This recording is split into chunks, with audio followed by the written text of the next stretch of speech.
राम जी कहते हैं हनुमान, मैं अपने जीवन में तुम्हारे ऋण को नहीं चुका सकता हूं। सुन सुत तो ऋण मैं नाही, मैं तुम्हारे ऋण से उऋण नहीं, ऋण को नहीं चुका सकता। आपसे मैं निवेदन करूं, पार्वती जी ने कहा शंकर जी से, महाराज केवल बेटा शब्द सुनने के लिए आप हनुमान बन रहे हो। शंकर जी ने कहा केवल बेटा की बात नहीं, देवी पार्वती कलप भेद हर चर सुहाए के अनुसार श्री जानकी जी है मेरी माँ और रावण है मेरा चेला। शंकर जी ने कहा मेरे चेले ने मेरी माँ का अपमान किया है, अब माता के अपमान का बदला लेना बेटे का मौलिक कर्तव्य है, ये दायित्व है। लेकिन इस स्वरूप में अगर मैंने बदला लिया तो गुरु शिष्य की मर्यादा सामने आ जाएगी, क्योंकि रावण मेरा चेला, मैं रावण का गुरु हूँ। इसलिए देवी पार्वती अब मैं हनुमान बन रहा हूँ। जब मैं हनुमान बन जाऊंगा तो ना तो रावण मेरा चेला रहेगा, ना मैं रावण का गुरु रहूंगा। लंका को जला करके तहस नहस करके माता जानकी के अपमान का बदला लूंगा। इसलिए मैं हनुमान।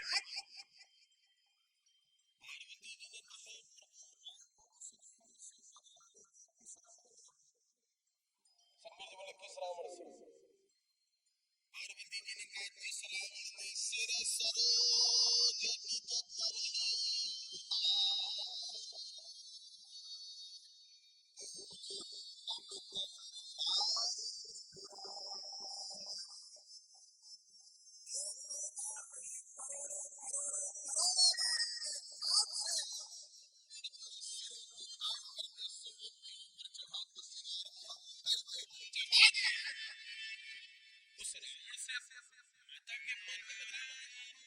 जिसने सिर काट के चढ़ाई। शंकर जी बोले देवी पार्वती रावण ने केवल 10 सिर चढ़ाए, ना तो रावण का 11वां सिर है, न कभी 11वां चढ़ा पाएगा। बार बार वही उगते रहे, वही काट काट के चढ़ाता रहा। इसलिए रावण के 10 सिरों के उपकार के बदले में मैं अपने 10 अवतार छोड़ रहा हूँ। जब मैं हनुमान बनूंगा तो मैं रुद्र का 11वां अवतार होगा, क्योंकि रावण के पास 11वां सिर नहीं है। एकादश रुद्र श्री हनुमान जी महाराज। एक बात और ध्यान दें, कलयुग के अमर देवता श्री हनुमान जी हैं। ध्यान से सुनना, जितनी जल्दी हनुमान जी सुनते हैं कोई नहीं सुनता। मैंने अपने जीवन की अनेक ऐसी घटनाएं पाई हैं। कोई भी व्यक्ति किसी भी समस्या से अगर पीड़ित है, आपके अंदर आत्मबल कमजोर है, आप आदित्य हृदय स्तोत्र का पाठ करें। रुपए पैसे से मोहताज हो, कनक धारा का पाठ करें, श्री सूक्त का पाठ करें। डर लग रहा है मृत्यु से, घर से निकलने में विष्णु सहस्त्र नाम, गजेंद्र मोक्ष, नारायण कवच का पाठ करो। लेकिन सारी समस्याओं का अगर अंत करना है, सबसे निपटना है, तो हनुमान जी का सुंदर कांड पढ़ो महाराज, सारी समस्याएं। एक ऐसा अमोघ अस्त्र है सुंदर कांड, सारे ग्रहों को शांत करने के लिए। और वो भी मैं एक उपाय आपको बता रहा हूं। किसी भी महीने के कृष्ण पक्ष की चतुर्दशी के दिन से, कोई भी महीना हो, कृष्ण पक्ष की चतुर्दशी से रात्रि के 9 बजे से 10 बजे के मध्य में स्नान करके स्वच्छ वस्त्र पहन के, घी का दीपक जला के, लाल आसन पे बैठ के हनुमान जी को आप लगातार 64 दिन तक सुंदरकांड सुनाओ, लगातार 64 दिन तक। और कोई रोग से आप हाथ पैरों में दर्द है, अन्य कोई रोग है, तो संपुट लगा दो। सुंदर कांड के दोहा नंबर 46 के बाद की छठी चौपाई है, तुम कृपाल जापर अनुकूला, ताहि न व्यापित विद भोष।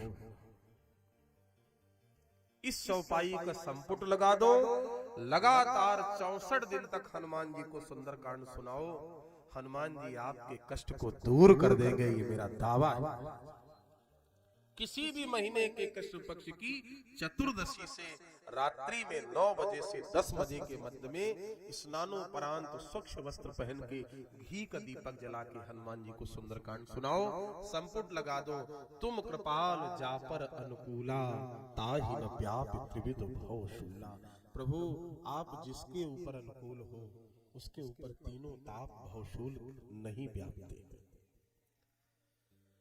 आपसे मैं निवेदन करूं, श्री शंकर जी हनुमान जी बन के आ गए और श्री हनुमान जी महाराज सुंदरकांड में चले। गोस्वामी जी ने बड़े मंगलमय ढंग से लिखा, जामवंत के बचन सुहाए, जामवंत के गाओ सुहाए, सुनी हनुमंत हृदय अति भाए, सुनी हनुमंत हृदय अति भाए, तब लग मोह पर खेऊ तुम भाई, तब लग मोह पर खेऊ तुम भाई, सही दुख कंद मूल फल खाई, सही दुख कंद मूल फल खाई, जब लग आवऊं सीतई देखी, होई काज मोहे हरस विसेखी। श्री हनुमान जी महाराज चल पड़े, समय बहुत कम है। आपसे मैं निवेदन करूं, सुंदरकांड मानस का एक ऐसा कांड है जिसकी शुरुआत न दोहे न छंद न सोरठे से सीधे चौपाई। जामवंत के बचन सुहाए। अच्छा, सुंदर कांड में काम सब कुछ गड़बड़, नाम सुंदर। बोलो बोलो। बाल कांड में भगवान की बाल लीला, बाल कांड। अयोध्या कांड में अयोध्या की कथा, अयोध्या कांड। अरण्य कांड में भक्तों की कथा, जंगल की कथा, अरण्य कांड। किष्किंधा कांड में बाली सुग्रीव का वर्णन, किष्किंधा कांड। लंका कांड में राम जी का रावण से युद्ध, लंका कांड। उत्तर कांड में राम राज्याभिषेक, राम राज्य वर्णन। भगवान श्री राम जी का जीवन चरित्र, आदर्श राज्य वर्णन। सप्त प्रश्न, ज्ञान दीपक, मानस रोग, कागभूषण संवाद। उत्तर कांड। लेकिन सुंदर कांड में काम सब कुछ गड़बड़, नाम सुंदर। सुंदरे सुंदरी सीता। महर्षि वाल्मीकि जी कहते हैं सुंदर कांड में सीता सुंदर है, सुंदर कांड में सीता सुंदर है। किसी ने कहा कस्तन शीश जटा एक बेनी, चमड़ी चढ़ा कंकाल शरीर बन गया है। सारे घुंघराले बाल केवल एक जटा में बदल गए। एक बात कहूं, संस्कृत रामायणकारों ने तो इतनी गजब व्याख्याएं की है। अशोक वाटिका में अशोक वृक्ष के नीचे बैठी हुई जानकी जी महाराज श्री राम जी के वियोग में रोते रोते इतनी दुबली पतली हो गई, इतनी दुबली पतली हो गई कि श्री जानकी जी की बाएं हाथ की सबसे छोटी उंगली की अंगूठी श्री जानकी जी की कलाई का कंगन बन गया है, इतनी दुबली पतली है। और गोस्वामी जी ने भी लिखा, निज पद नयन दिए मना, राम पद कमल लीन, परम दुखी भा पवन सुत देखी जानकी दी। श्री सीता जी अपने बाएं चरण के चिन्हों को देख रहे हैं। राम जी के दाहिने चरण में जो चिन्ह है वो जानकी जी के बाएं चरण में है, और श्री राम जी के बाएं चरण में जो चिन्ह है वो सीता जी के दाहिने चरण। स्त्री का अंक बायां होता है, पुरुष का अंक दायां होता है। तो जब बाएं चरण के चिन्हों को देख रही हैं तो श्री राम जी के दाहिने चरण के चिन्हों का दर्शन। निज पद नयन दिए मन, मन कहाँ है? राम पद कमल ली। भगवती जानकी जी ने अपनी लंबी लंबी जटाओं को खोला और अशोक वृक्ष की एक डाल में फांसी लगाने के लिए जटाओं की माला को बना लिया। कैसी समय की स्थिति है। जिन राज राजेश्वरी ने कभी रात के अंधेरे को भी न देखा हो, उन राज राजेश्वरी की इस दशा को देखकर श्री हनुमान जी दुखी नहीं, परम दुखी, परम दुखी भा पवन सुत देख जानकी दीन। एक बात कह रहा हूं माताओं, यति चक्र सम्राट धर्म सम्राट पूज्य स्वामी करपात्री जी महाराज ने रामायण मीमांसा में लिखा कि श्री जानकी जी के जीवन से अगर कुछ सीखना है हमारी माँ बहन बेटियों को तो केवल धैर्य। परम वंदनीय भैया जी आ गए, ताली बजा के हम सभी लोग स्वागत करें। श्री सीता जी के जीवन से अगर कुछ सीखना है तो धैर्य। मैं केवल 5 मिनट के लिए विषयांतर कर रहा हूं। जितनी सुख सुविधा जानकी जी ने अपने मायके में पाई, वो सुख सुविधा सीता जी के जीवन में फिर कभी लौट के ही नहीं। भोजपुरी कवि रोकर लिखता है, महाराज लोकुश ने जब कथा सुनाई श्री राम जी को अयोध्या में आके यज्ञ के समय, राम जी ने प्रसन्न होकर कहा, लक्ष्मण जी से, लक्ष्मण 11,000 स्वर्ण मुद्राएं दोनों बालकों को दी जाए। लोकुश रो पड़े, प्रभु हमें स्वर्ण मुद्राएं इनाम में नहीं चाहिए, हमें वरदान दे दो। भगवान ने कहा, मांगो, क्या वरदान मांग रहे हो। भोजपुरी कवि श्री चंद्रशेखर अग्निहोत्री जी लिखते हैं, लोकुश ने कहा, कथवा हम सुनाई न चाहिए कछु, प्रभु ये बर दो हमरे मन भावे। मुझे अपनी कथा से कुछ नहीं चाहिए प्रभु, केवल यही वरदान देना। क्या? कथवा हम सुनाई न चाहिए कछु, प्रभु यह बर दो हमरे मन भावे। जन्मू जहां इस पीतल में, पीतल मने पृथ्वी, तो मातु सदा बन देवी को पावे। कर्मानुसार किसी भी वर्ण में इस पृथ्वी पर कहीं भी जन्म हो प्रभु, तो मुझे वही माँ बनदेवी मिले जिस माँ ने इतना स्वावलंबी पुरुषार्थी बनाया कि मैंने आपकी सेना को भी परास्त कर दिया। वही माँ मुझे मिले। 5 वर्ष के ध्रुव जी से जब भगवान ने कहा जाओ 36,000 वर्ष शासन करो, तो ध्रुव जी ने रोकर के कहा, प्रभु 36,000 वर्ष समय बहुत बड़ा समय होता है, बस एक वरदान दे दो, मैं 36,000 वर्ष राज्य करूं। तो जिस माँ ने मुझे इस लायक बनाया है कि 5 वर्ष की अवस्था में मैंने आपको पा लिया, वो मेरी माँ भी 36,000 वर्ष तक मेरे साथ जीवित रहे, बस यही लोकुश ने भी कहा, महाराज कहीं भी मेरा जन्म हो, कर्मानुसार इस पृथ्वी के किसी भी कोने में वही माँ मुझे मिले जिसका नाम बनदेवी है, इसने हम लोगों को इतना पुरुषार्थी बनाया है। जग में ऊंचा मेरा नाम रहे, यश कीर्ति ध्वजा जग में फहरावे। और अंतिम बात जो राम जी से लोकुश ने बोली, तो भगवान भी दहाड़ मार के रो उठे। मोरी माई की सफल तपस्या हो, मोरा रूठल बाप घर चलिया। मैंने सुना है मेरी माँ कहती है मेरे पिता रूठ के कहीं चले गए हैं, यही वरदान दे दो, मेरे पिता रूठे जो चले गए हैं वो मेरे पिता लौट के घर आ जाए। अरे और तो और कितनी कठिन परिस्थितियां आई, लेकिन धैर्य छोड़ा। जानकी जी ने रोकर के कहा था माँ से, कौशल्या जी से, सेवा का जब सौभाग्य गया तो विधाता ने वनवास दिया। राम जी ने भी कहा मेरी बहन बेटियां बैठी हैं, मेरे घर में भी बेटियां हैं, सबके घर में हैं। ससुराल जाने के बाद पति के द्वारा उपेक्षा मिले दुर्भाग्य मत समझना। फटा पुराना पहनने को मिले दुर्भाग्य मत समझना, सास ससुर से उपेक्षा मिले दुर्भाग्य मत समझना, रुपए पैसे की मोहताज रहो दुर्भाग्य मत समझना।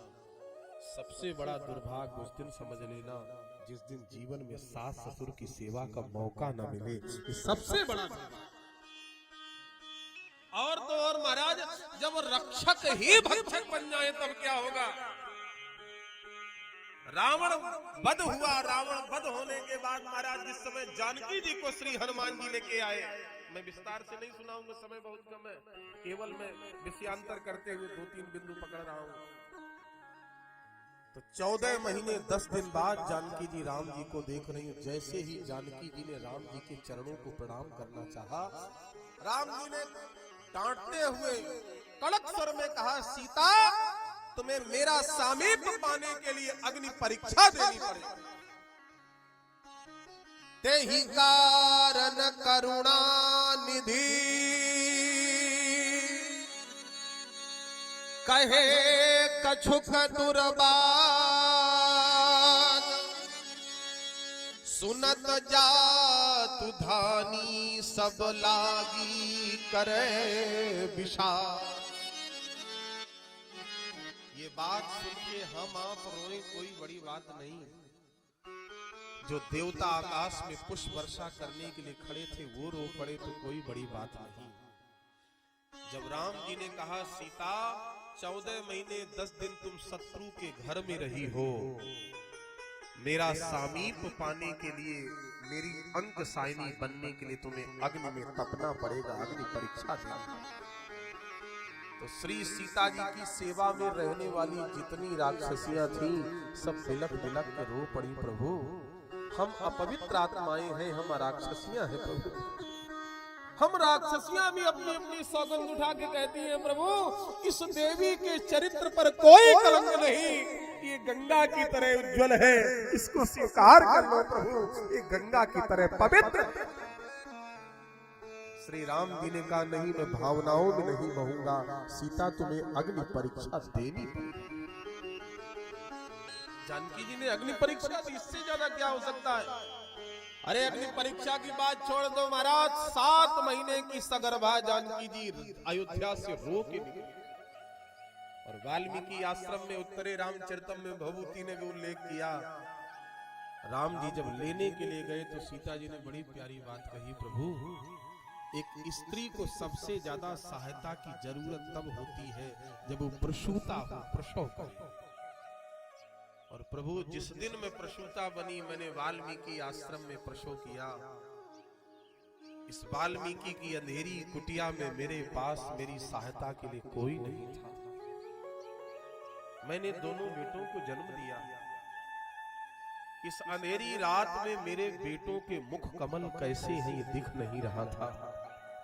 दोनों बालकों को अपनी कांख में दबाया, अभी नालो छेदन भी नहीं हुआ था।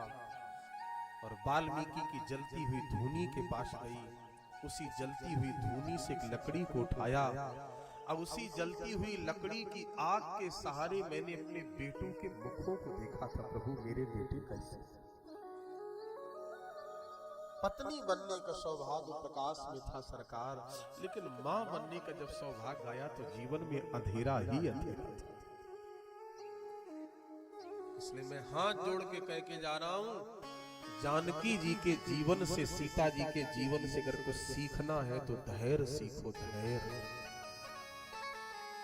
छोटी छोटी बातों पे महाराज घर में जो क्लेश होता है वो समाप्त हो जाएगा। कितना जीवन में संकट आया लेकिन धैर्य धरा। सुंदरे सुंदरी सीता, सुंदरे सुंदरम कपि। सुंदरकांड में हनुमान जी सुंदर, सुंदरे सुंदरी वार्ता। सुंदरकांड में हनुमान जी जानकी जी की बातचीत सुंदर। सुंदरे किम नः सुंदरम। इसीलिए 8 बार गोस्वामी ने सुंदरकांड में सुंदर शब्द की पुनरावृत्ति की। महाराज 6 बार सुंदर और 2 बार अति सुंदर। जिन लोगों को चौपाइयां आती हो मेरे साथ बोले।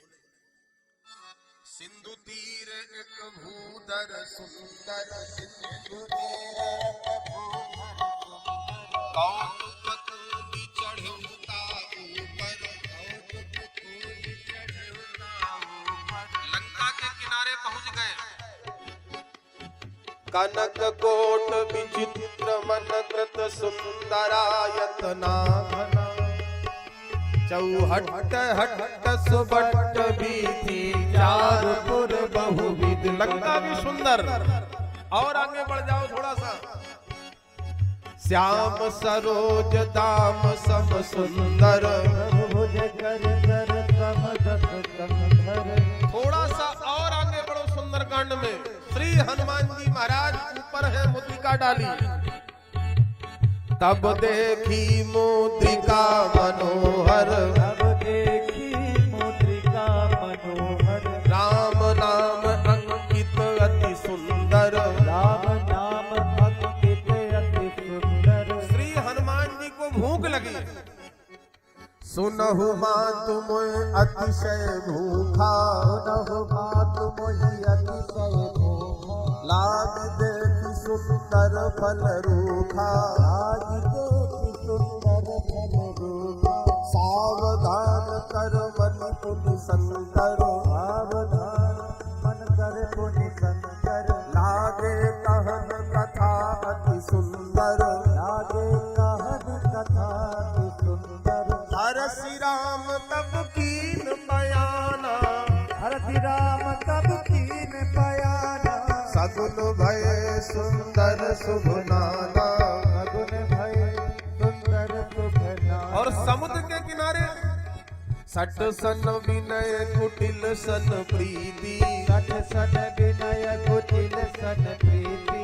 सहज कृपण सन सुंदर नीति, सहज कृपण सन सुंदर नीति। 6 बार सुंदर, 2 बार अति सुंदर। सुंदर कांड में 8 बार सुंदर शब्द आया। और सुने, सुंदर कांड में 23 बार हर्ष शब्द आया। सुंदर कांड में 13 बार हनुमान जी ने जानकी जी को मां कहा है। और जिस कांड में श्री हनुमान जी महाराज राम जी का संदेशा लेके जानकी के पास गए, तो श्री राम जी का संदेशा सुना के, दुखड़ा सुना के श्री जानकी मैया को रुला दिया। और श्री जानकी मैया का संदेशा लेके जब रघुनाथ जी के पास आए, तो जानकी मैया का संदेशा सुना के श्री राम जी को रुला। उस कांड का नाम है सुंदर कांड।